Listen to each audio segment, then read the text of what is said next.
Empezando el mes, día 18, día jueves, vecinos queridos, abrazo grande, ya ha llegado el primer noticiero de la comunidad. María Mercedes, buenos días. Buenos días, Robert, amigos, quienes se unen a nuestra señal para informarse. Gracias por siempre estar conectados junto a nosotros. Tenemos la información más destacada. Nada más bonito que desearnos un día fructífero, ¿cierto o no cierto? Y que usted nos envíe, sabe que los detalles para poder trabajar en favor de la ciudad. Así que si son tan amables y generosos en el máster, ahí está el número, ahí nos pusieron. Ahí está el número para que usted lo tenga siempre presente, 098-518-4393, el número que recibe todas las inquietudes que ustedes tengan para nosotros poder ser ese vínculo que articula la comunidad, las autoridades y poder dar soluciones. Aquí, en nuestra mente está ser positivos, fuertes y proactivos. Eso principalmente, también estar conscientes de que nosotros podemos hacer el cambio, así que ponga una sonrisa, sea positivo, contagie esa alegría a la persona que está al lado suyo para que puedan juntos también dar lo mejor de cada uno. Uno de los más buscados en el caso Metástasis fue encontrado y deportado. Así es, Daniel Salcedo. Él, en medio de un fuerte dispositivo de seguridad, llegó al aeropuerto de Quito, deportado desde Panamá. Salcedo es uno de los implicados en el caso Metástasis y quien tenía difusión roja del Interpol. Al procesado se le leyeron sus derechos al pisar el territorio ecuatoriano y se presume que abandonó el país de manera irregular. Sí, claro, irregular. Desde Quito fue trasladado ya a la cárcel 4, así que miremos.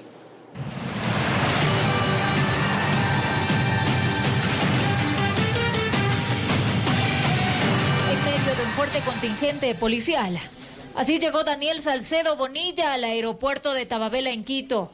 Fue deportado desde Panamá a las 18:20. Hizo escala en Medellín para finalmente pisar territorio ecuatoriano a las 11 de la noche. Se le respetará su integridad física, psíquica y moral en todo momento. ¿Está comprendido? ¿Existe algún incomprendido? No, perfecto. Gracias. Según la policía, Salcedo abandonó el Ecuador en diciembre. Estuvo en Colombia para finalmente llegar a Centroamérica. Un operativo en carretera permitió su detención en el sector de Curundú cuando estaba conduciendo. Se había trasladado desde Colombia hacia la ciudad de Panamá, específicamente el 29 de diciembre. No registra ningún tipo de movimiento migratorio de salida acá del Ecuador. Eso nos hace presumir que efectivamente pasó por algún sitio en el cual no se tiene el control migratorio. El general de investigaciones, Freddy Zarzosa, dijo que su núcleo familiar más cercano también abandonó el país con dirección a Chile. Específicamente su esposa, su ex esposa y los 2 hijos. Habían salido desde la ciudad de Guayaquil el 31 de diciembre con destino final a Chile.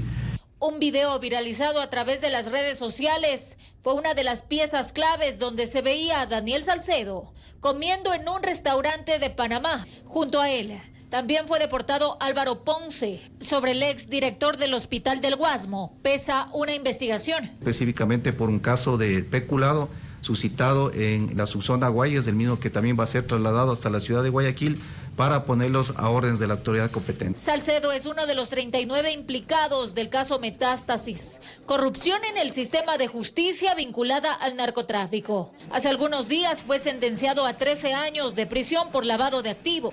Al cierre de esta edición, conocimos que fue trasladado a la cárcel 4. Informó Marilyn Jaramillo. Efectivamente, en la cárcel 4, ahí está la información a esta hora. Priscila Cadena está en ese punto para contarnos detalles y novedades al respecto. Priscila, adelante, buenos días.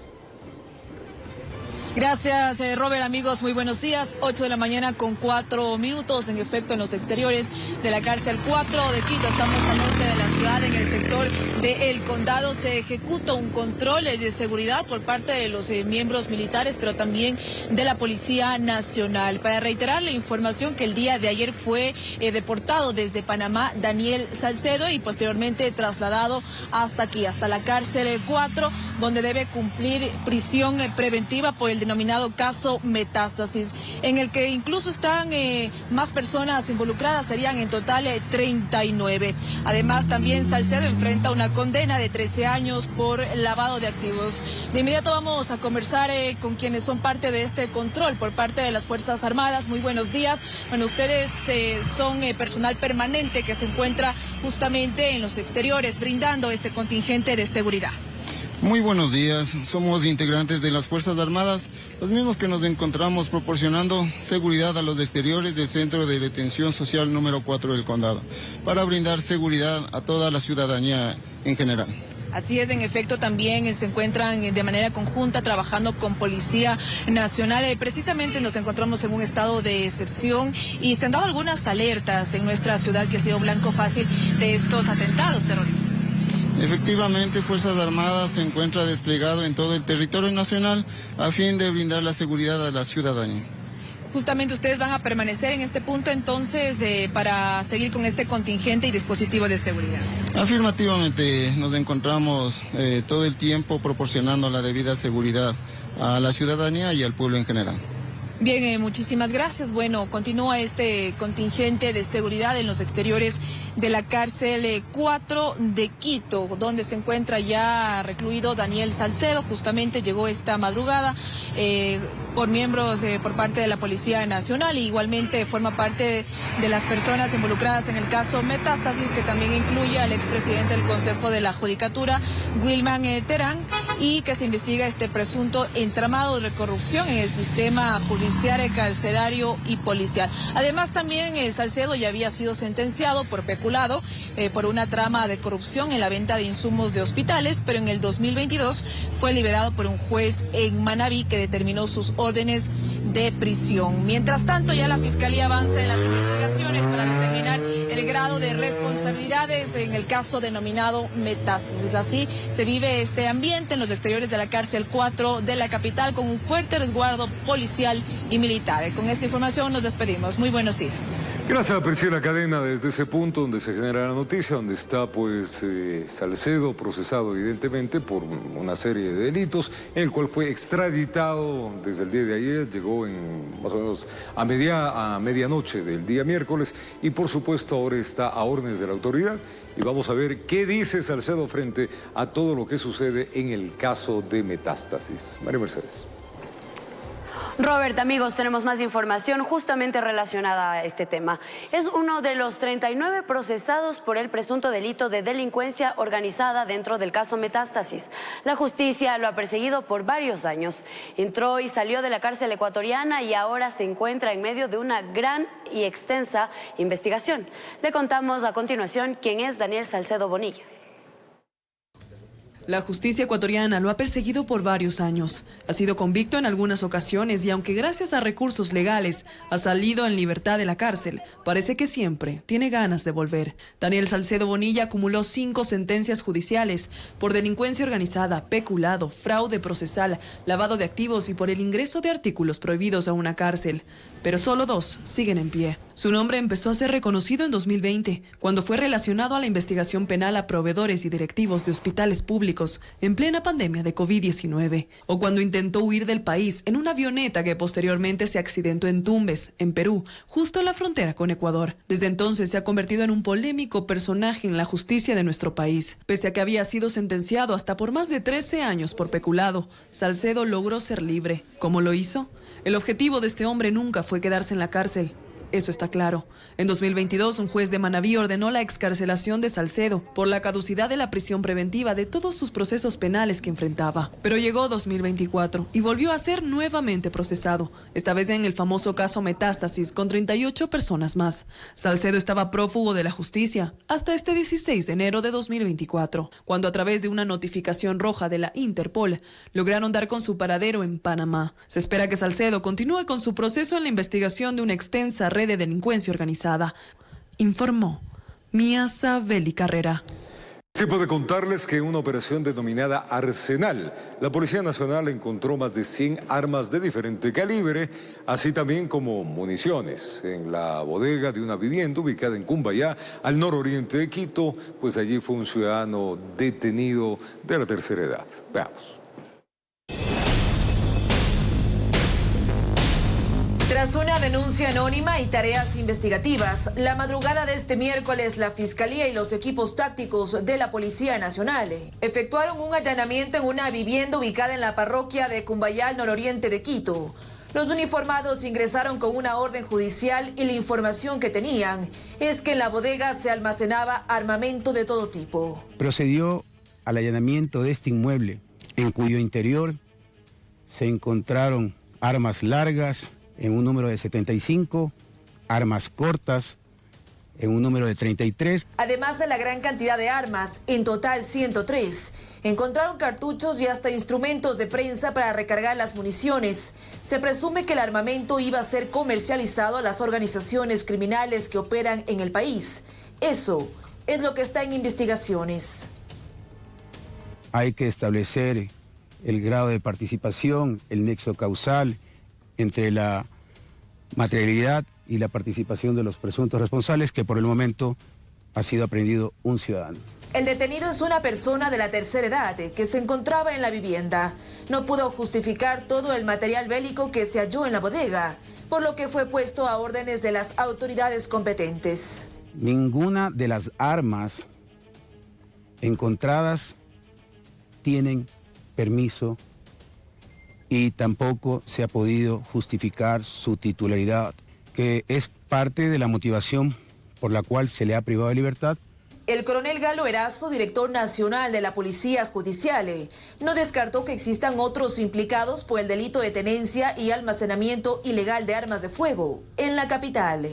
Se irán determinando hilos investigativos para establecer si hay una participación de otras personas o si el aprehendido tiene alguna vinculación con alguna estructura que hoy en día la llamamos organización terrorista. Esta operación denominada Arsenal se ejecutó en el marco del estado de excepción que rige en el país.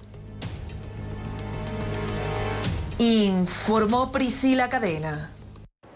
Agentes de la Policía Judicial de Quito desarticularon 2 bandas delictivas integradas por ciudadanos extranjeros.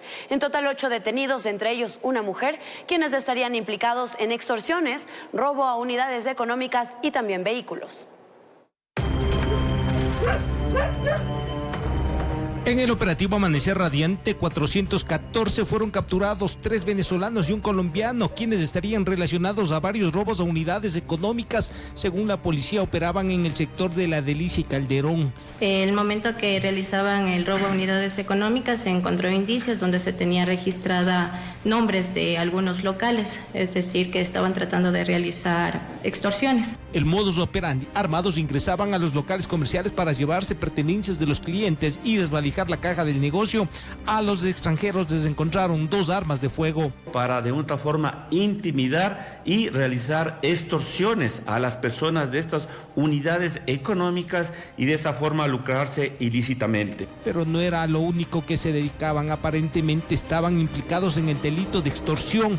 Varios negocios ubicados en Calderón y Ponciano habrían sido amenazados. Por denuncias registradas aquí en la Policía Judicial, los montos son aproximados de $200 a $500, dependiendo de la unidad económica. ¿Él apuñaló? No. Mientras otro grupo operativo de la Policía Judicial atrapaba en delito flagrante a 4 integrantes de una banda delictiva, todos extranjeros, entre ellos una mujer colombiana dedicada al robo de vehículos y motocicletas. Entonces hemos verificado dentro de su cuerpo varias tatuajes referente a la organización de los Lobos. Entre los detenidos estaría el responsable de apuñalar a un guardia de seguridad y terminar con su existencia. El hombre se resistió al robo de su motocicleta. Entre las evidencias, 2 armas blancas y una de fuego. Se produjo una gresca entre los mismos a tratar de evitar el cometimiento del delito y producto de esto existe una persona fallecida. De igual manera, observamos que estas personas trataron de huir del lugar. 2 operativos simultáneos que pusieron a 8 extranjeros a órdenes de los operadores de justicia. En Quito informó Iván Casamen. Un policía en servicio pasivo fue detenido por el presunto delito de robo. Otros 6 sujetos fueron capturados sospechosos del cometimiento de actos ilícitos. Además, los uniformados decomisaron armas blancas, motos robadas y hasta un arma de fuego. Entre las evidencias estaban uniformes policiales, unas esposas, documentos y otros indicios. Y es que el detenido era policía. Así es, tal como le escucha. Formó parte de las filas policiales, pero habría sido dado de baja hace algún tiempo. En los operativos fue detenido junto a una mujer. Estaban con vestimenta policial, con chompas de la Dirección General de Inteligencia.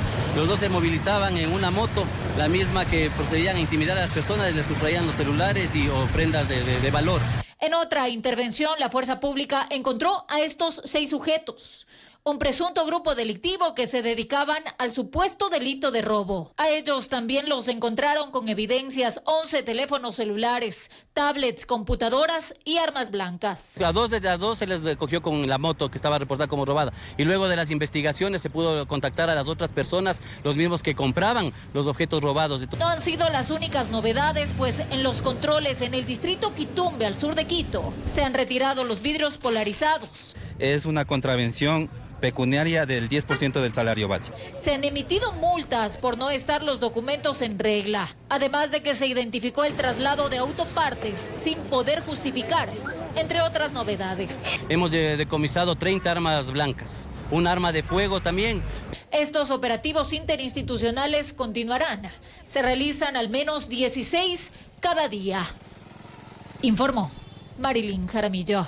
Y sin duda con este tipo de operativos algo de tranquilidad se da dentro de las estructuras de nuestras ciudades. Vamos ahora con Don Topo.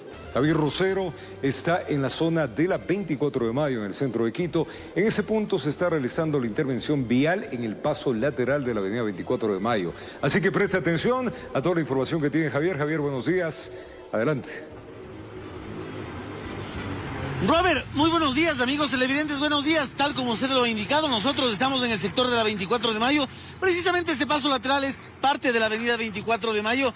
¿Por qué estamos aquí? Para decirles a nuestros amigos televidentes, a las personas que salen de casa y que vienen para el centro de Quito, que si usted viene de pronto por la avenida Imbabura, por la calle Imbabura, y va a subir hacia los túneles, tenga la precaución de no venir por este sentido, por este paso lateral, porque, como usted puede observar, se ha levantado la capa asfáltica. No hay paso por aquí, ustedes miran, aquí está la retroexcavadora trabajando, tienen que levantar absolutamente todo esto y poner una nueva capa asfáltica en este sector. Ahora, ustedes se preguntarán, los que han venido por aquí, ¿la calle estaba bien o la calle está bien? ¿Por qué se levanta nuevamente la capa asfáltica? Pues eso nos va a aclarar acá el ingeniero de la Empresa Pública Metropolitana de Obras Públicas. Ingeniero, muy buenos días. Bueno, como digo, la gente dirá, estaba bien la calle, ¿por qué se levanta nuevamente la capa asfáltica? ¿Qué pasó? ¿Cómo están? Muy buenos días, vecinos y vecinas de la ciudad de Quito. Hoy estamos interviniendo en este tramo vial debido a una infiltración de agua que hubo por una conexión clandestina. Eso quiero yo ser enfático, en poder hacer el llamado a todos los quiteños y quiteñas que debemos nosotros de realizar los trámites necesarios para poder tener catastrado todas las obras de infraestructura. Aquí, evidentemente, como ustedes pueden ver, existe una saturación, el suelo está mojado. ¿Y no ha llovido? No ha llovido estos días, inclusive nosotros si vemos de la máquina más arriba, está afloreciéndose en este momento agua, está emergiendo agua del piso, debido a que se infiltró, hay un agua subterránea que a una conexión clandestina empezó a saturar todo este suelo.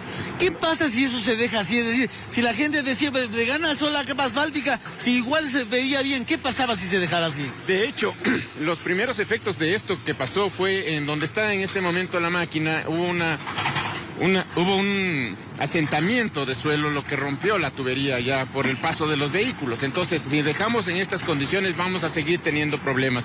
Nosotros en esta vía vamos a tener el acompañamiento de MAPS, en donde van a hacer una inspección televisiva para corroborar que ya no existe más este problema, y de existirlo, ahora que lo estamos realizando el mantenimiento, poder realizar cualquier corrección que sea necesaria. Estamos 18 de enero. ¿Para cuándo las personas van a poder utilizar este acceso, este brazo lateral de la 24 de mayo? Vamos a hacer el esfuerzo para poder rehabilitarlo de manera inmediata. Nosotros al 31 de enero estaremos listos con la vía. Los trabajos que se van a realizar son puntuales. El levantamiento de la carpeta asfáltica, verificación de la saturación del suelo. Muy posiblemente nos va a tocar cambiar la base asfáltica y con eso podemos nosotros restituir la carpeta para que esté en óptimas condiciones al 31, inclusive trabajando sábados y domingos. Muy bien, ingeniero, muchísimas gracias. Amigos televidentes, mire, Robert, si usted viene para acá, para el centro de Quito, ya sabe, no venga por este lado, pero para el 31 de enero esto va a estar listo. Y algo que quiero mostrarles, venga por aquí, gatito, espero no caigan, venga por este lado. Ahora, si usted necesita subir hacia los túneles, tiene, mire, esta parte del intercambiador. Venga para acá, Carito, enfóqueme para este lado. Eso está habilitado totalmente. Usted puede observar en sentido este-oeste, usted puede llegar, mire, por la parte de la Marín, por la parte de la Ronda, por la parte de Cumandá, y tranquilamente usted sube y ya llega hacia el mercado de San Roque, o puede llegar también hacia el lado de los túneles.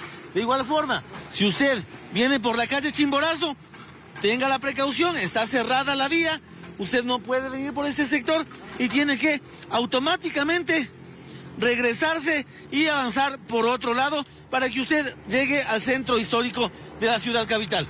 Amigos televidentes, Robert, con esta información, dándoles la precaución de que no vengan hasta el 31 al menos por este brazo vial.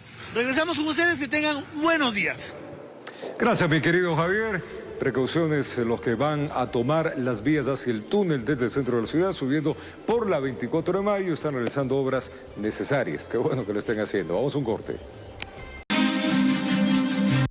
Gracias por continuar en nuestra sintonía. Como lo anunciamos, les contamos que la aparición de un enorme hueco sobre la calzada en Solanda volvió a alarmar a los moradores de este sector del sur de la ciudad capital, quienes por un momento pensaron que estaba relacionado al hundimiento que por años atraviesa más de 300 casas y que aún están a la espera de los estudios que determinen las causas de esta desgracia. Este enorme hueco sobre la intersección de las calles Venancio Estandoque y Salvador Bravo puso en alerta nuevamente a los moradores de Solanda en el sur de Quito. Ayer nomás a las 5 de la tarde resultó el orificio. Cuando yo bajé a ver, sinceramente fue un socavón enorme. Por un momento relacionaron este problema con el hundimiento de más de 300 casas en esta zona desde hace varios años y que han venido denunciando sería el resultado de la construcción del metro de Quito. Afortunadamente, la atención fue inmediata y les indicaron que se trataría de un hecho aislado.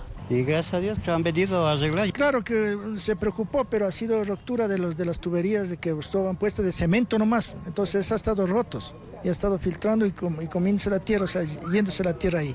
Sin embargo, hacen un llamado a las autoridades competentes, pues siguen sin vivir en paz. Y es que el pasado 15 de enero señalan que tenían que recibir los resultados del nuevo estudio que determine las verdaderas causas de los hundimientos. No hay respuesta.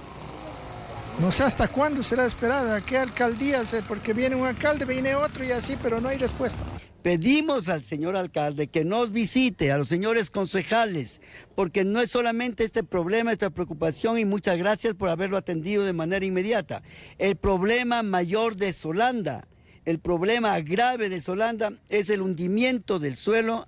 Están seguros que la construcción del metro sería la principal causa de este desastre y confían que las pólizas de seguro se puedan activar e indemnizar a las familias afectadas. Aquí se está protegiendo una póliza de 50 millones de dólares que tiene una empresa aseguradora y que tiene que responder. Esperan en los próximos días tener un acercamiento con las autoridades.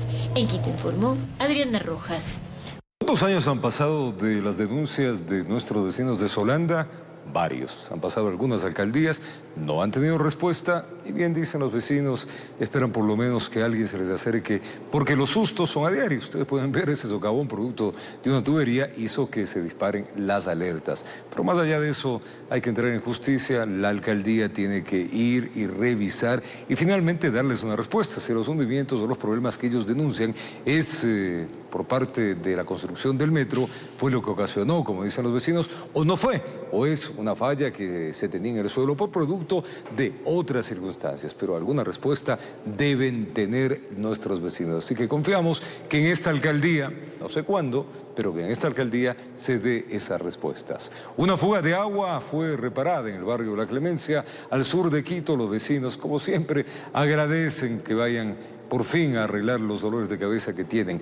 Pero, como siempre hay un pero, los aplausos para un lado, pero esperan que la obra vial concluya lo más pronto posible, porque arreglan y dejan ahí puesta a tierra y claro, pasan los autos y se vuelve a hacer una batea y se hunde autoridades. Ustedes lo saben, pero hay que recordarles. Miremos. Los vecinos del barrio La Clemencia pedían clemencia. Así se encontraba la calle Joaquín Gutiérrez. Por más de un mes, una fuga de agua en una vía principal estaba generando algunos inconvenientes. Es una calle, arteria principal, que sube arriba a la Simón Bolívar. Está hundiéndose en esa parte, está hundiendo el adoquín. La denuncia de los moradores fue escuchada en nuestro noticiero. De inmediato, personal de la empresa metropolitana de agua potable reparó el daño en una tubería. Sí, así es, por eso les agradecemos a ustedes también al canal. Estaba bastante y algunos días estuvo desperdiciándose el agua que tanto necesitamos. Es un alivio para la comunidad que el líquido vital ya no se desperdicie. Sin embargo, aún hay un tema pendiente. La obra está inconclusa. Nos han dejado picando a la parte de mi propiedad y tampoco han dejado arreglando y tampoco han retirado los adoquines. Los adoquines quedaron en fila en plena vereda, mientras que unas cintas son la alerta para los conductores. Ya no hay desperdicio, pero en cambio los trabajos son a medias. Eso no es un trabajo bien hecho. Siempre saben decir que unas personas hacen una cosa y otra. Así es que sí quisiera que se pongan de acuerdo. Quienes viven en el barrio se encuentran preocupados y a su vez molestos. Esperan que los trabajos en la vía en este barrio del sur de Quito se ejecuten lo más pronto. ¿Pero para cuándo será? Lamentablemente vienen con ustedes, visitan todo, pero los encargados se hacen de oídos sordos. Informó Priscila Cadena. Los parques infantiles de la ciudad de La Tarqui se encuentran en mal estado. Los vecinos piden el mantenimiento de los lugares de esparcimiento con el fin de recuperar justamente estos espacios verdes. El parque de la calle Quimbalimbo y Pedro de Gante está abandonado a pesar de encontrarse en un lugar concurrido dentro de la ciudad de La Tarqui. Han invadido los borrachos, los ladrones. Mi vecina, pero ¿y por qué no salen los niños a jugar? Nada aquí. Porque es una porquería, está todo sucio. Jugaban los niños, ahora llenito esto, pero ahora ya han dejado a un lado porque no hay dónde jugar. Los vecinos de la zona argumentan que además de la falta de mantenimiento, los supuestos chatarreros rompen los juegos infantiles para apoderarse de sus metales. Ya creo es ya unos 8 meses que esto no se preocupan de este parque. Más que todo los señores que se llevan todas las cosas han destruido todito para el reciclaje. Según expresan quienes transcurren por la parte externa del parque, el arreglo de los espacios verdes de la ciudadela contribuiría al esparcimiento de los más pequeños y de las personas adultas mayores. Aquí el alcalde ofreció las cositas para arreglar los parques, todo esto que es, nunca han hecho nada. La entidad encargada de estos espacios verdes es la Unidad de Parques y Jardines del EMOP, quienes deberán colocar en su cronograma la visita y operación del sitio. Informó Javier Rosero. Mucho trabajo tiene el EMOP, ¿no? Trabajo de obras públicas en favor de la ciudadanía. El alcalde ofrecido, no dudamos la capacidad y la entrega que tiene el alcalde por la ciudad, pero a ratos sobrepasa porque otros funcionarios se olvidan de los temas o priorizan uno, que es urgente versus lo importante. Entonces, para los vecinos esto es importante, tener un parque en buenas condiciones. El parque le brinda seguridad, tranquilidad, bienestar, esparcimiento, todos los pros que ustedes lo saben. Así que aquí hay que hacer nuevamente el reiterado pedido, no solamente para este parque autoridades, sino para muchos parques de la ciudad de Quito, donde están en muy malas condiciones, deterioradas, o sencillamente, como hemos visto en otros reportajes, sirven de guarida para delincuentes o personas que hacen su habitación. Así que el pedido para que vayan rápidamente y les arreglen, les ayuden. No hay nada mejor que ver a la ciudadanía sonrientes con obras que son pequeñas pero que benefician a miles de quiteños. Y más de 7.800 metros de cable. Qué bueno esto, ¿ah? Han retirado el personal de la AMC, la empresa eléctrica, y Arcotel de las fachadas y postes del casco colonial. Por fin, del centro, no vamos a ver los tallarines que veíamos, esas cosas horribles que colgaban de poste a poste. Las autoridades indicaron que el no retiro de cables que se encuentran en desuso pueden conllevar, ojo, a una multa de $46.000. Apliquen. Seguramente a alguien rápidamente va a salir a ayudar en esto. Veamos. ¿A quién no le ha pasado que al caminar por el centro de Quito se ha maravillado con su arquitectura y edificaciones? Pero al posar para tomarse una fotografía, la bonita postal se ve opacada por la cantidad de cables sueltos, amarrados y hasta expuestos que presentan las fachadas de la urbe.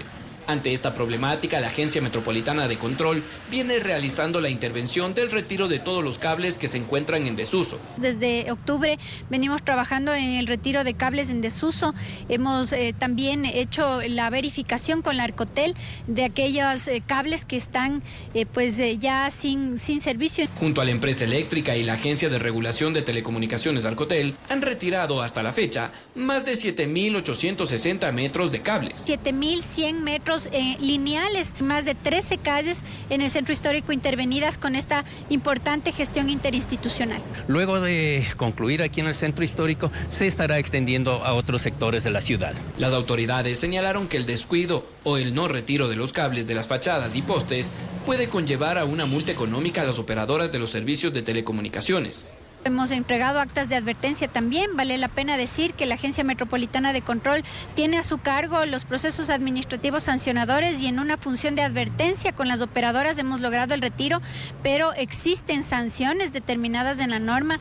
Pueden ser sancionados hasta con $46.000 las operadoras de no retirar los cables en desuso. Otra de las problemáticas de contaminación visual en el casco colonial son las publicidades no autorizadas. Acá las autoridades fueron enfáticas en recordar a los ciudadanos la normativa vigente. Que a los otros locales que ponen todas las publicidades afuera y imponen mercadería afuera, no les dicen nada. ¿Y por qué a nosotros que estamos cumpliendo y que nuestra publicidad está interna, simplemente la retiran? Que el objetivo finalmente es que tengamos una ciudad en orden. El retiro de cables en el centro de Quito está entrando en su tercera fase. Y desde la AMC enfatizaron que se mantendrán las mesas de trabajo para iniciar los operativos en otras partes de la urbe que necesitan una intervención urgente, informó Mauricio Sánchez. Son las 8 de la mañana con 34 minutos. Les contamos, en el redondel de Zambisa se reportó un supuesto deslave. Sin embargo, las unidades de rescate del municipio acudieron al sitio donde confirmaron que se trató de un desprendimiento de tierra que se levantó producto del viento. Fue más el polvo que alertó a quienes transitaban por la zona. No se reportaron heridos ni víctimas mortales en este caso. La implementación de tecnología para controlar el tránsito en Quito es una de las alternativas que el alcalde Pavel Muñoz ha propuesto para reestructurar la AMT. Estos dispositivos, según expertos, evitarían que los agentes estén al frente de las sanciones y los usuarios, y por ende sean partícipes de los famosos actos que tanto se ha denunciado, la corrupción. Veamos qué dicen. De la mano con la reestructuración y depuración de la AMT, el alcalde capitalino Pavel Muñoz plantea una modernización del tránsito a través de la tecnología en Quito. ¿Pero qué conlleva esta propuesta? Edison Llanes, ingeniero en transporte, señala que la gestión de tráfico es la optimización del control asignado a los agentes con dispositivos tecnológicos. En las ciudades como Medellín, como Bogotá, existen el uso de tecnología para controlar y gestionar el tráfico. En Quito, lamentablemente, tenemos agentes de tránsito en cada esquina que no cumplen ninguna función específica, porque la orden que reciben es hacer presencia. Pero, sin embargo, si Quito logra modernizar la estructura con tecnología, lo que se puede generar es una reducción de agentes a máximo 800 agentes o quizás 1.000 agentes, la mitad de lo que se tiene hoy en día. Dice que las ITS o tecnología para el transporte son radares, cámaras, sensores, entre otros objetos especializados para el monitoreo del tránsito en las ciudades. Hoy en día la analítica de video te permite determinar si un carro está parqueado o no en un sitio específico, detección de placa, tercera placa, lectura de infracciones, avisos en las aplicaciones de teléfono de que tienes accidente, de que tomes desvíos, la cantidad de parqueos disponibles. Zona azul controlado con tecnología. El modelo, según el experto, tendría un costo de inversión de $100 millones, monto que no sería asumido en su totalidad por el Cabildo, sino solo los primeros 15 millones en la implementación de la normativa y el marco jurídico. Porque la diferencia puede ir en delegación, en modelos de alianzas estratégicas, en modelos de APPs, hacia el sector privado, para que el sector privado invierta aproximadamente $85 millones y de esa forma se pueda dinamizar el proceso. Es necesario una estructuración previa con asesorías de homologación de placas, infracciones, zonas tarifadas, para tener una estructura. Entonces, eso lleva un plazo de más de 6 años entre hacer la estructura e implementar.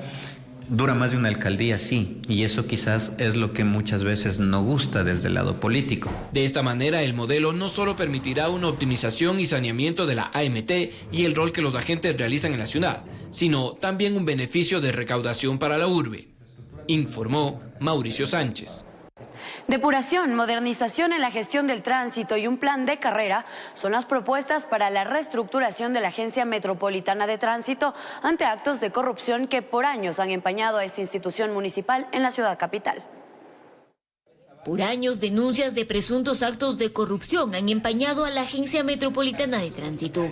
El alcalde Pavel Muñoz ha reconocido que existen graves falencias dentro de esta institución municipal. Recibí una AMT con metástasis, esta es la verdad, ratificando mi compromiso de curar la metástasis, hacerlo desde la depuración, la modernización, el fortalecimiento y la mística de nuestros funcionarios, pero hacerlo tomando el toro por los cuernos. ¿Pero en qué debe consistir esta reestructuración? Para el concejal Wilson Merino hay que empezar de menos a más. Propone que lo primero es que el alcalde derogue una resolución donde se establece la conformación del Consejo Administrativo Disciplinario, en el cual participan los mismos miembros de la AMT, siendo de esta manera juez y parte a la hora de sancionar. Creo que habría que plantearse una nueva resolución con más imparcialidad, ¿no? Quizás involucrar más a Quito Honesto. O sea, me parece que Quito Honesto tiene que estar muy involucrado en estos temas, ¿no? Entrar de lleno a estos procesos para garantizar la transparencia. Por ejemplo, algún delegado técnico conocedor de sociedad civil y evidentemente delegados de la alcaldía y del director del MT, ¿no? Además de ello, plantea que para la selección de los nuevos agentes se debe tener todos los filtros posibles. Tratar de tener mayor información de quiénes son, ¿no? Antecedentes, hacer una investigación mucho más previa, ¿no? Quizás ahí inclusive el uso del polígrafo podría ser una herramienta importante, ¿no? Con ello concuerda Cristóbal Buendía, experto en temas de movilidad y tránsito, para quien además de ello se debe impartir una capacitación de muy alto nivel a los agentes. Tanto en lo que significa el conocimiento técnico, con la destreza física y principalmente la probidad a través de pruebas o evaluaciones de confianza que efectivamente garanticen la integridad ética de las personas que desempeñen estas actividades. Tanto para Buendía y Merino, la modernización tecnológica de la gestión de movilidad de la ciudad es otro de los puntales de la reestructuración que se debería buscar. El tema de las body cams, el sistema de semaforización en la ciudad y adicionalmente el sistema de cámaras y puestos estratégicos para tener un mejor desempeño. La tercera placa, por ejemplo, que nos va a permitir que cuando cometas una infracción no haya interacción entre el agente metropolitano de tránsito y el ciudadano, sino que finalmente la sanción te llegue automáticamente. Finalizan señalando que se debe llevar a cabo un plan de carrera para los agentes, además de la depuración de la institución. En Quito informó Adriana Rojas.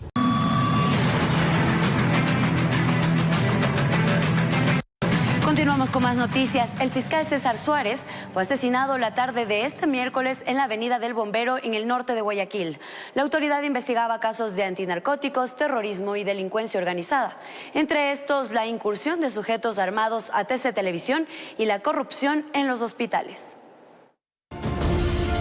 El agente fiscal César Suárez se dirigía a una unidad judicial la tarde de este miércoles 17 de enero para participar en una audiencia como parte de sus diligencias laborales, cuando su vehículo fue interceptado por los sicarios que le propinaron los disparos directo a la cabeza.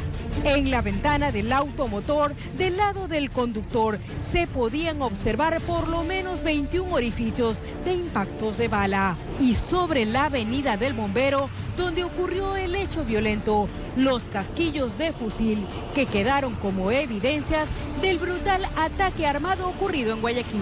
Hasta la escena del crimen del funcionario público que integraba la Unidad Nacional Especializada en Investigaciones contra la Delincuencia Organizada Transnacional en Guayas, llegaron sus compañeros de labores, quienes se mostraron consternados por este nuevo caso contra las autoridades que luchan para mermar el accionar de grupos armados en Ecuador.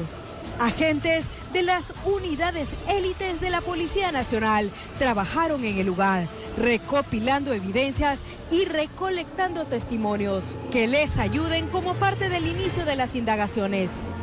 En su cuenta ex, la Fiscalía destacó que investigarán la muerte de su compañero. Recién estamos recopilando indicios. Todos los hechos nosotros los vamos a investigar para que no queden en la impunidad, incluido nuestro compañero. Por su parte, la fiscal del Guayas, Yanina Villagómez, presenció las labores investigativas, pero evitó dar declaraciones. No reveló si César Suárez había recibido amenazas o si él tenía resguardo policial. En cambio, la fiscal general de la Nación, Diana Salazar, sí se refirió al caso.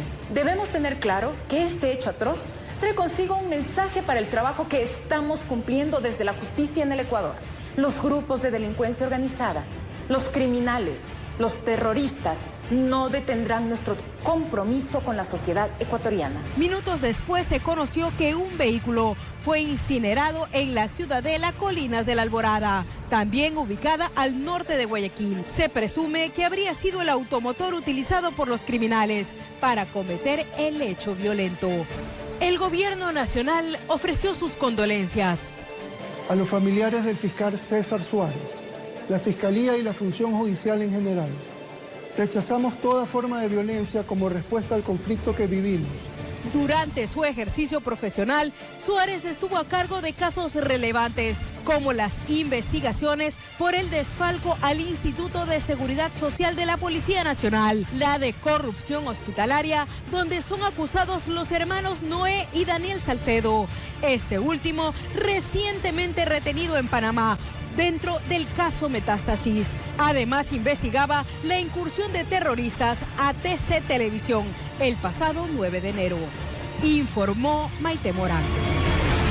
Es tiempo de volver a la ciudad de Guayaquil. Jorge Salazar está en los exteriores de la cárcel regional 8 de Guayaquil. Hay que recordar que a este lugar ingresaron policías y fuerzas armadas, incluido tanquetas. Así que volvamos con Jorge para que nos cuente qué está sucediendo en el ambiente que se tiene a esta hora. Jorge, adelante por favor.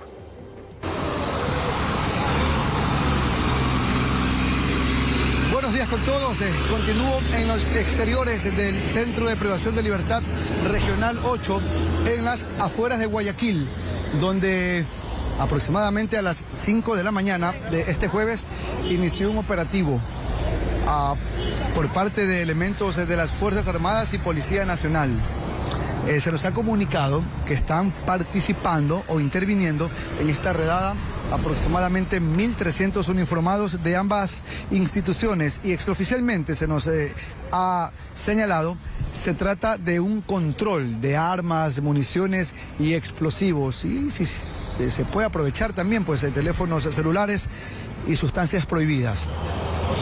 Aún están los miembros de Fuerzas Armadas y Policía ingresando a las 3 áreas de este centro carcelario, y asimismo pues allanando los calabozos, buscando estos objetos y sustancias que están prohibidos acá dentro de este recinto carcelario. Importante recordar que fue de esta prisión de donde se escapó hace aproximadamente, o al menos lo confirmaron, hace aproximadamente 11 días, alias Fito, cabecilla de la organización de los choneros. Importante también mencionar que hace pocas horas acá en Guayaquil fueron detenidos 2 sujetos señalados como autores materiales del asesinato del agente fiscal César Suárez, hecho ocurrido pasado el mediodía de ayer miércoles en el oeste del puerto principal. Acá afuera de este centro de reclusión está todo tranquilo, no hay novedades, todo el movimiento se está dando en la parte interior de esta cárcel acá en el kilómetro 17 de la vía Daule noroeste del puerto principal. Es el reporte, aún no existe un comunicado o un pronunciamiento por parte de las autoridades para conocer si de repente existen ya resultados fruto de este trabajo, de este despliegue de las autoridades. Me despido, buenos días. Toca esperar, Jorge, buen día para ti, muchas gracias. Dos presuntos implicados en el asesinato del fiscal César Suárez en Guayaquil fueron detenidos en horas de la madrugada. Así lo informó el comandante de la institución, César Augusto Zapata. La autoridad señaló que las diligencias investigativas permitieron identificar la presunta participación de los implicados en el hecho criminal. Como parte de los indicios, los uniformados decomisaron un fusil, 2 pistolas, alimentadoras y 2 vehículos. 8:50 en la mañana, la Dirección General del Consejo de la Judicatura implementó la modalidad de teletrabajo para el personal administrativo y jurisdiccional en la provincia del Guayas. Desde este día 18 de enero, el Consejo busca con esto, resguardar la seguridad de los servidores judiciales y usuarios del sistema de justicia en esa provincia. Las dependencias judiciales que no pueden acogerse al teletrabajo deben priorizar audiencias mediante medios telemáticos. Y la Fiscalía General del Estado abrirá una investigación por presunta difusión de información reservada al exministro del Interior del Correísmo, José Serrano. A través de una publicación en X, antes Twitter, Serrano hizo algunas revelaciones que comprometían al fiscal asesinado César Suárez, quien llevaba el asalto del grupo delictivo ATC Televisión. Ante ello, José Serrano respondió en una publicación de la misma red social que siempre estará presto a colaborar con lo que la justicia le requiera. No se han dado más detalles de esta investigación. En 5 años, 7 fiscales han sido asesinados, amigos, en diferentes ciudades del país. Los funcionarios del Ministerio Público han sido atacados por sicarios, la mayoría al salir de audiencias, al llegar a sus domicilios. Vamos a hacer un pequeño recuento de estos casos. Lo ocurrido este miércoles en Guayaquil con el asesinato del fiscal César Suárez es la muestra del nivel de violencia y el alcance que tienen las organizaciones criminales en el país, que comenzó a registrarse, por ejemplo, desde el 10 de julio de 2019, cuando el fiscal Carlos Carolis fue víctima de sicarios que lo acribillaron en la vía Daule, en la urbe porteña, y hubo una aparente calma para estos funcionarios judiciales en 2020 y 2021. Pero fue en el 2022 cuando se encendieron las alertas. El 6 de mayo se salvó de morir el fiscal de Santo Domingo de los Sáchilas, Víctor Hugo Alcíbar. A él le balearon el carro y luego le incendiaron el mismo vehículo. El 18 de mayo, Juan Neira, ex fiscal de Esmeraldas, fue acribillado en el centro de aquella ciudad por sujetos que lo interceptaron cerca de la gobernación. El 25 de mayo, la fiscal de Manta, Luz Marina Delgado, fue asesinada junto a su asistente cuando circulaban en un automóvil en esta ciudad portuaria de Manabí. El 15 de agosto, al fiscal Federico Estrella también le quitaron la vida cuando llegaba a su casa en Babahoyo, provincia de Los Ríos. 10 días después, es decir, el 25 de agosto, la fiscalía perdía a otro de sus funcionarios. Esta vez la víctima fue el doctor Nelson Llanes, quien laboraba en Sucumbíos. La mañana del 19 de septiembre, el fiscal Edgar Escobar fue acribillado frente al edificio de la Fiscalía Provincial en Guayaquil por jóvenes armados que lo sorprendieron cuando estaba a pocos metros de ingresar a su lugar de trabajo. El mismo día, un juez de Sucumbíos sobrevivía a un ataque a balas. Mientras que en 2023, el 1 de julio, el fiscal Leonardo Palacios murió dentro de su vehículo cuando salía de una audiencia en el Cantón Durán, provincia de Guayas. Los sicarios le dispararon por más de 40 ocasiones. El 2 de julio, la fiscal general Diana Salazar informaba al país que le habían llegado mensajes a su teléfono con videos intimidadores. El 14 de julio se registró un nuevo ataque armado, pero la Fiscalía de Santo Domingo de los Sáchilas. En este hecho violento, una de las personas armadas fue abatida. Mientras que el 5 de octubre, el fiscal de Babahoyo, Genaro Reascos, murió al ser baleado cuando conducía en la carretera cerca de Yaguachi. Y el 2024 inicia con el crimen de César Suárez en Guayaquil, en un hecho que nuevamente golpea a esta institución, informó Charlie Pisa. Sicarios asesinaron a un empresario pesquero dentro de un consultorio en Manta, provincia de Manabí. La víctima, de 55 años, había llegado a recibir rehabilitación física cuando fue victimado a tiros. Un empresario pesquero fue asesinado al estilo sicariato en Manta, provincia de Manabí. La víctima, de 55 años de edad, fue ejecutado a balas dentro de un consultorio de rehabilitación física ubicado en el centro de Manta. Aparentemente una persona a bordo de una motocicleta ingresa al centro donde se encontraba esta persona haciéndose atender y propicia 4 disparos en contra del hoyo occiso. El hecho ocurrió en la calle 17 y avenida 22, después de bajar de su vehículo e ingresar al lugar para recibir terapias. Era un empresario bien conocido aquí en la ciudad de Manta, porque era un empresario reconocido porque él trabajaba en el mundo de la pesca y para qué, una persona tranquila, con todo el mundo, o sea, bondadoso. A la escena llegaron agentes de criminalística y ENASEC para levantar los indicios y el cuerpo que fue trasladado al centro forense. Lo que encontramos estacionado ahí es un Escalator de alta gama. Esta persona se tiene conocimiento que ha sabido trabajar los barcos pesqueros o dueños de unos barcos pesqueros y se movilizaba en ese vehículo. Este es el quinto atentado a balas registrado en Manta en las últimas 30 horas. Dejan 4 personas fallecidas y otras 2 heridas. Las unidades investigativas están realizando todo lo que esté a su alcance, ya que son muertes dirigidas y a saber si tuvo algún tipo de amenaza o algo. Con cámaras de Eduardo García desde la provincia de Manabí, informó Wendy Delgado. Esmeraldas, 15 pescadores están desaparecidos desde el pasado viernes. Salieron a sus labores de faena en alta mar, pero fueron sorprendidos por piratas armados. Sobrevivientes relataron los momentos de pánico que vivieron.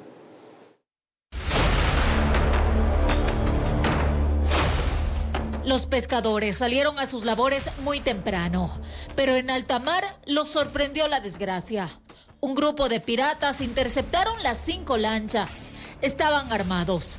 Amenazaron con matarlos si es que no se dejaban robar. Ellos no pusieron resistencia, pero les quitaron sus pertenencias. Los obligaron incluso a saltar al mar sin ningún tipo de protección. De los 27 pescadores, solo 12 fueron rescatados por embarcaciones. El resto, 15 personas, están desaparecidas. Yo lo hice escapar por mi vida. ¿A qué hora pasó pero fue? A las 2 de la mañana. ¿Andaban súper armados? Sí, eso nomás. Pensábamos escapar porque yo dije los mataron, nada más. ¿Hicieron disparos? Sí, como 7 tiros. ¿Ustedes no cargan nada? No, nosotros no. Andamos limpiamente. No, estábamos recién cogiendo carnada para ir a pescar. ¿Algún otro compañero cerca por allí? Sí, unos amigos estaban por ahí, pero también les robaron a ellos. Pero no sé qué pasaría con ellos. Y con el pasar de los días, la angustia se hace más grande. Familiares permanecen horas a la orilla de la playa en Muisne, provincia de Esmeraldas, a la espera de tener novedades. En más de una ocasión, desconocidos han atacado a pescadores. Por eso piden seguridad en ese punto, pues la pesca es su actividad económica.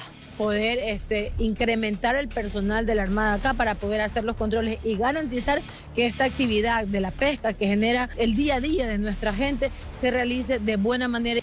Equipos municipales entregaron raciones alimenticias a los familiares de los desaparecidos. No pierden la fe de volverlos a encontrar sanos y salvos, pues de su paradero se desconoce desde hace más de 5 días. Se presume estarían perdidos en medio del mar.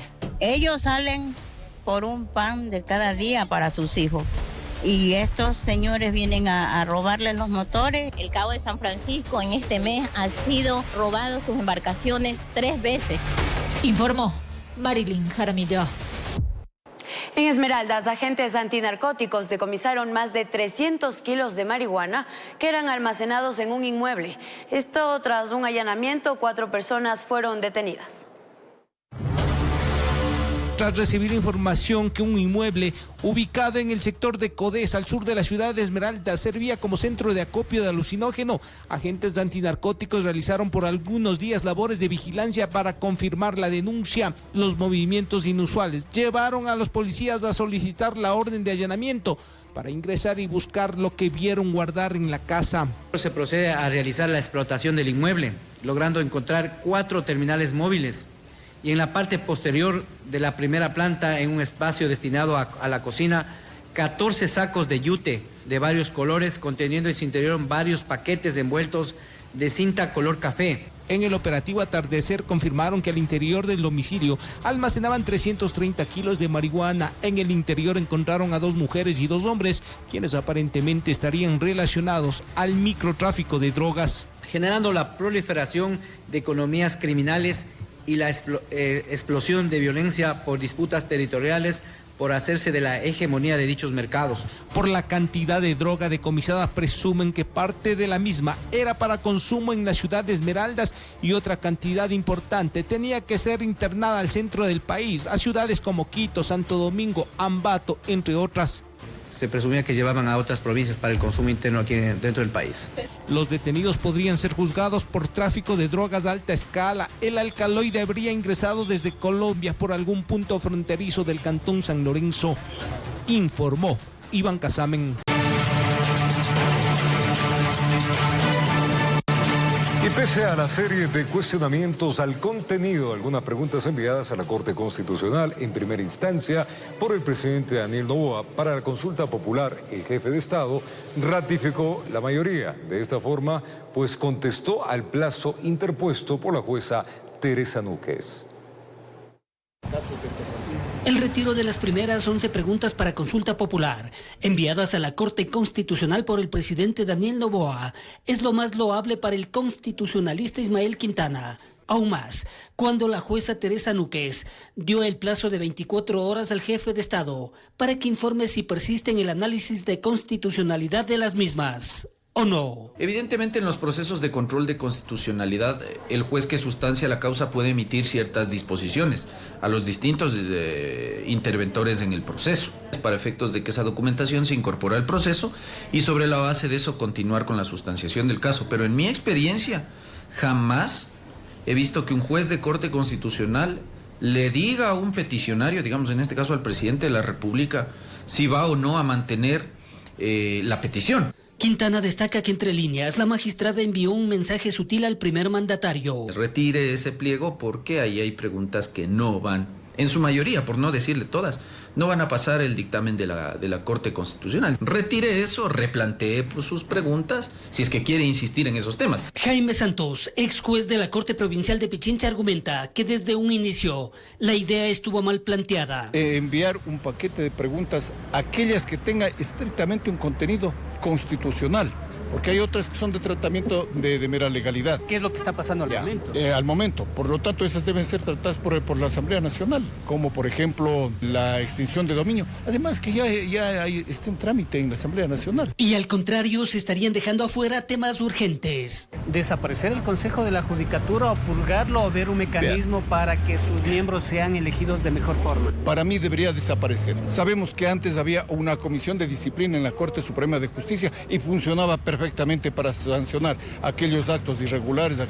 Ahora, ¿qué tenemos? Un elefante blanco que no ha servido para nada.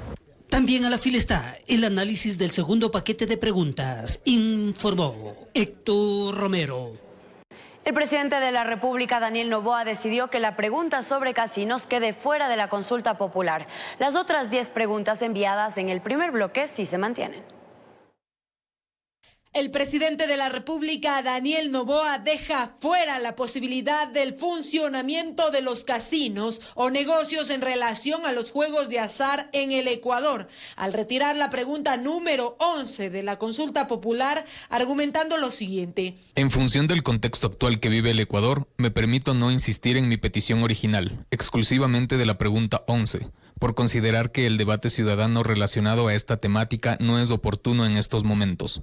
Sobre las otras 10 preguntas del primer bloque se ratifica, y estas son: la primera, propone que las Fuerzas Armadas inicien acciones para prevenir y erradicar las actividades de las organizaciones criminales. Sobre esto se argumenta la necesidad de optar por medidas estructurales y que no se dependa del estado de excepción. Sobre la pregunta número 2, que propone que las Fuerzas Armadas realicen el control de armas en las rutas a las prisiones, se argumenta que aunque la Asamblea tramita la ley de armas, sus resultados aún son inciertos. Sobre la pregunta 3, 4, 5 y 6, que plantean reformas al Código Orgánico Integral Penal, se señala que si bien actualmente se tramita en el Parlamento cambios al COIP, se requiere de voluntad popular. Sobre la pregunta 7 y 9, sobre el destino de las armas incautadas y la ley de extinción de dominio, se indica que si bien el Ejecutivo ha presentado en los últimos días leyes económicas urgentes para solventar estas materias, en el Parlamento aún es incierto su aprobación.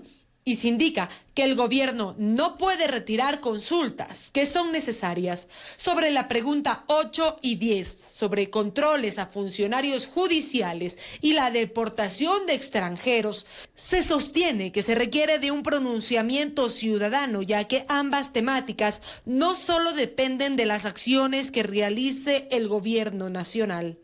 Informó Valeria Navarro. 9:07 a.m. Las máximas autoridades del Ministerio de Gobierno e Interior comparecieron ante la Comisión de Soberanía y Seguridad de la Asamblea Nacional para brindar información sobre el presupuesto, planificación y acciones emprendidas.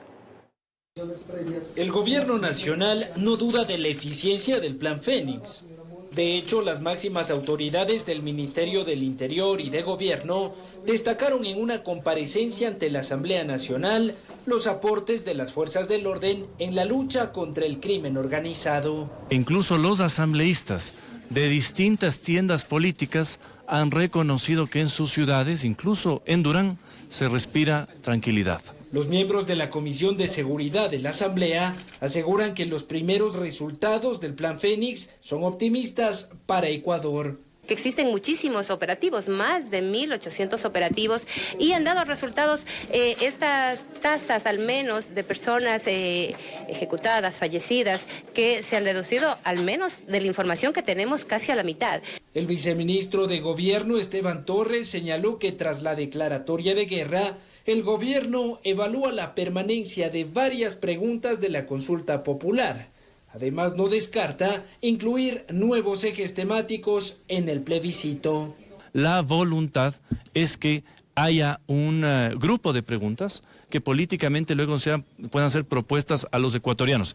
Torres también indicó que la cooperación internacional sigue siendo una de las prioridades de Noboa para enfrentar el conflicto armado. En estas semanas hay una cooperación abierta con los Estados Unidos y con otros países. Fundamentalmente lo que hace falta es apoyo en inteligencia. Los miembros de la Comisión de Seguridad reiteraron su compromiso por impulsar leyes en coordinación con policía y Fuerzas Armadas. Informó Álvaro Terán. La Comisión de Desarrollo Económico de la Asamblea Nacional inició el tratamiento de la ley orgánica para enfrentar el conflicto armado. Ministros de Estado, legisladores y organizaciones de la sociedad civil comparecerán para brindar aportes en torno a este proyecto. En la Asamblea Nacional, el Ejecutivo y los legisladores están en busca de acuerdos que permitan obtener recursos y así financiar la guerra contra el crimen organizado. Este miércoles se desarrolló la primera jornada de comparecencias en el marco de la ley para enfrentar el conflicto armado, impulsada por el presidente Daniel Noboa. Vengo a pedirles que tengamos sentido de patria grande, que tengamos sentido de país. Aumentar el IVA en un 3% es lo mínimo, más allá de cualquier bancada. Es un tema que tenemos que contribuir todos los ecuatorianos. Claramente vamos a ver las alternativas y todas las propuestas están bienvenidas. La ministra del Interior, Mónica Palencia, no perdió la oportunidad para llamar la atención a los legisladores y solicitar que apoyen las medidas impulsadas por el régimen. Si nosotros no nos unimos fuertemente, perdemos territorio, perdemos soberanía y seguimos discutiendo. Me van a disculpar si vamos a aumentar el IVA por 3 meses, por 6 o por un año. Es lo mínimo que podemos hacer, ponernos la camiseta de ecuatorianos. Los miembros de esta comisión no recibieron con agrado el pedido de la ministra y solicitaron buscar alternativas para no meterle la mano al bolsillo de los ecuatorianos. No es la manera de venir a una comisión a querer imponer, porque nada funciona por la fuerza. Yo le observaba inclusive que ella, más por el contrario, ha hecho pronunciamientos que ha ido a pedir caridad a los grupos de poder diciendo de que colaboren, pasando el sombrero, como quien se dice, para que se pueda atender las necesidades de la policía. La Cámara de Comercio de Quito compareció durante esta jornada e indicó que aunque no se siente cómoda con los impuestos, estos son necesarios para reactivar la economía del país. No hay nada que le disguste más al empresario o al ciudadano que pagar más impuestos. Pero lo haremos y acataremos la ley siempre y cuando tenga lógica, sea recíproco. El debate de esta ley continuará en esta comisión que ya apuntó varias recomendaciones y alternativas para financiar la guerra.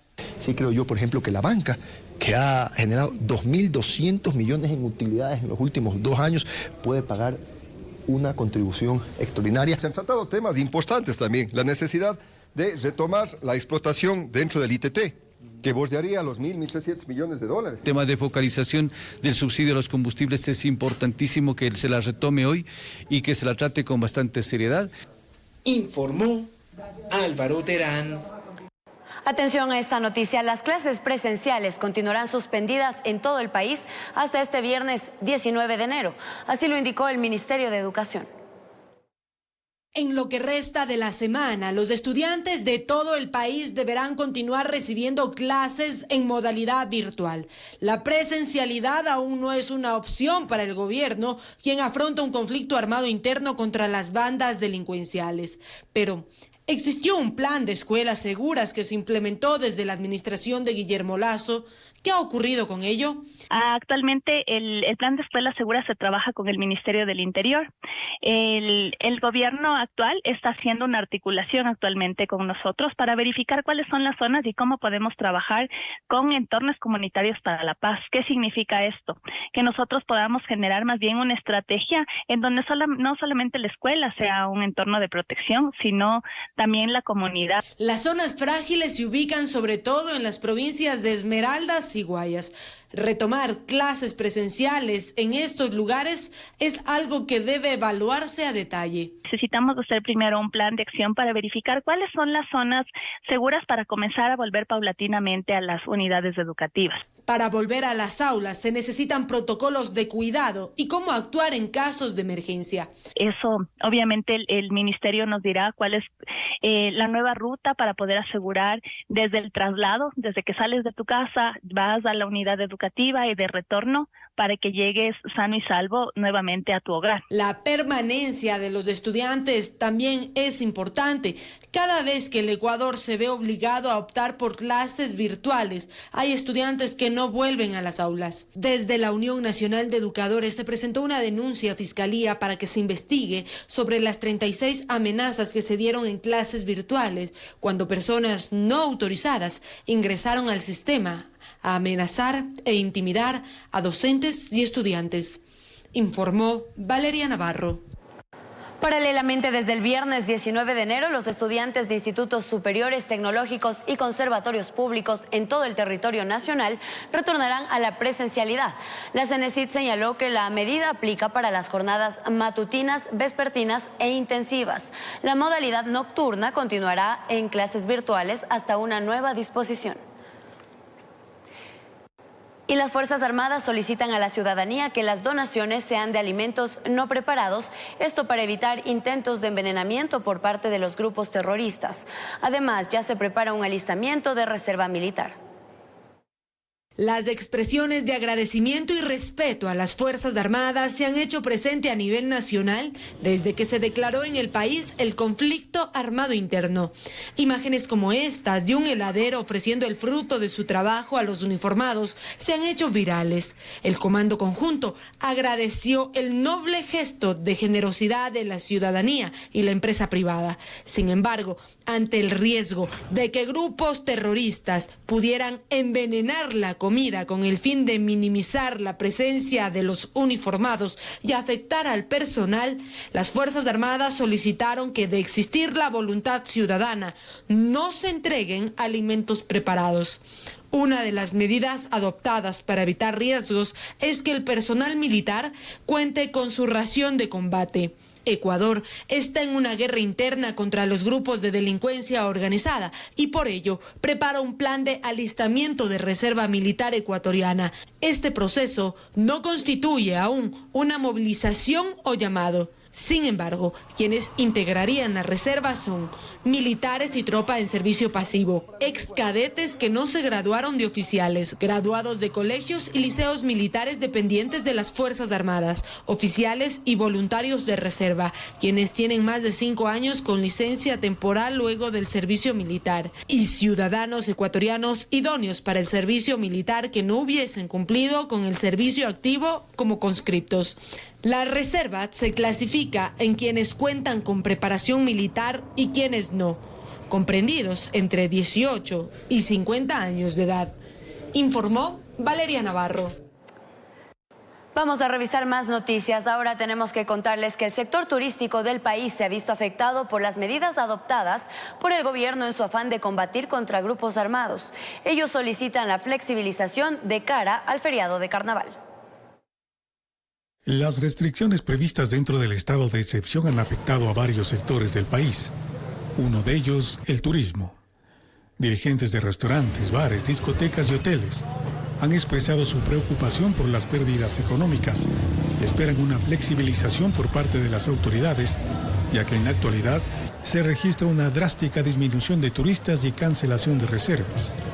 Así lo confirma Diego Vivero, director de la Agremiación de Restaurantes de Pichincha, quien señala que la actual situación por la que atraviesan es dramática. Primero el miedo a una pandemia, luego el miedo a la delincuencia, luego el miedo a quedarnos sin luz, luego el miedo a los paros indígenas.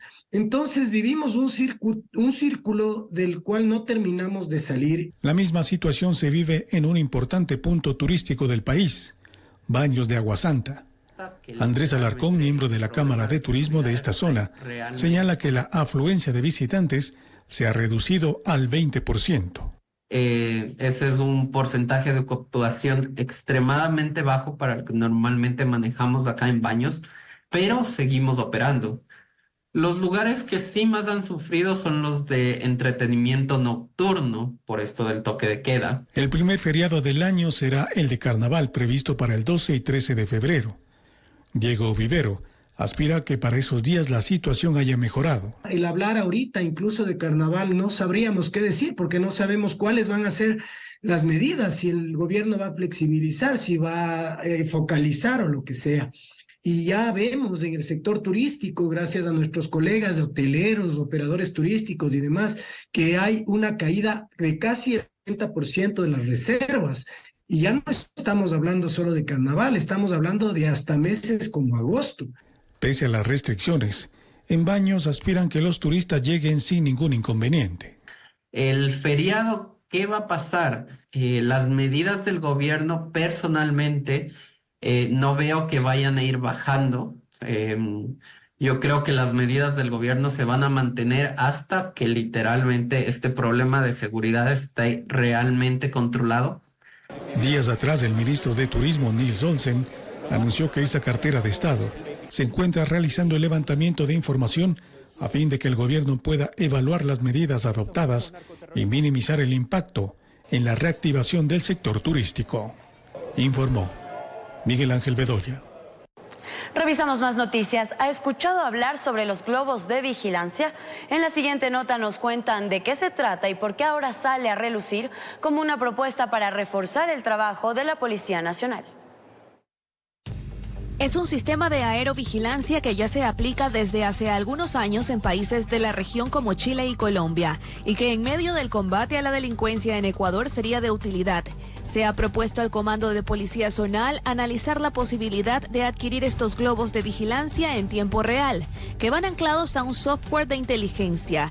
Según explica el jefe policial del distrito Portete, que forma parte de la iniciativa, también son propicios para la vigilancia nocturna bajo reconocimiento térmico. A ver si es que podemos consolidar un sistema de vigilancia macro en apoyo y articulado al ECU.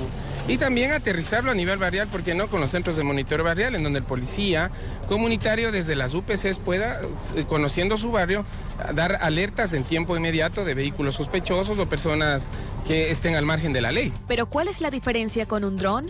Bueno, el tiempo de permanencia es prácticamente indefinido, son sistemas blindados y también tienen un costo muy bajo de operaciones. Eso sería importante en un momento considerarlo como un plan piloto para podernos asistir a nuestras operaciones con mayor efectividad. La idea podría ser debatida en una mesa intersectorial. El alcalde de Guayaquil, Aquiles Álvarez, propuso durante su campaña electoral, por ejemplo, equipar a la ciudad con 300 drones. Álvarez menciona que la inversión entre el tejido social y seguridad supera los 150 millones al año, que lo tiene en mente, pero primero debe arreglar la parte económica del cabildo. Nosotros asumimos el municipio de Guayaquil con $100 millones de déficit presupuestario. ¿Eso qué significa? Para explicarlo. emitieron partidas presupuestarias con un presupuesto que no existe. Entonces hoy, en este año, hemos tenido que prescindir de muchísimos proyectos para honrar como municipio de Guayaquil los compromisos adquiridos. Así que hay proyectos que empezarán a partir del 2025 para buscar estabilizar la parte económica del municipio en el 2024. Informó Adriana Peralta.